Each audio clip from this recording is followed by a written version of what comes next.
তো আমি আমার আব্বু আম্মুকে ছাড়া থাকবো না, আর আমার আব্বু আম্মু আমাকে একা ছাড়বে না। আমরা সবাই একসাথে থাকবো। কিন্তু সোসাইটিতে আমরা এত খুঁজছি, 4 বেডের বাসা আছে, বাট আমাদেরটা কিন্তু 5 বেড প্লাস অনেক বড়। যেহেতু সুন্দর একটা বাসায় আমরা আছি, তাই এখানেই সবাই একসাথে থাকি।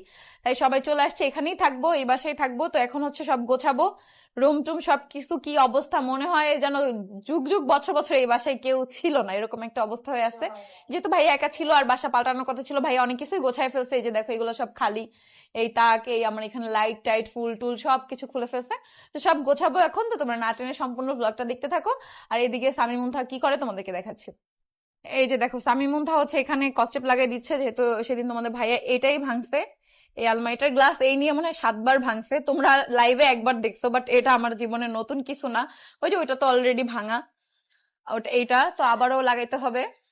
এটা অনেকবার এরকম ভাঙা হয়েছে, এখন এখানে কস্টেপ দিয়ে দিচ্ছে যাতে আলিশা ধরলে ব্যথা না পায়। আর এগুলো ক্লিন করবে আন্টিরা এসে।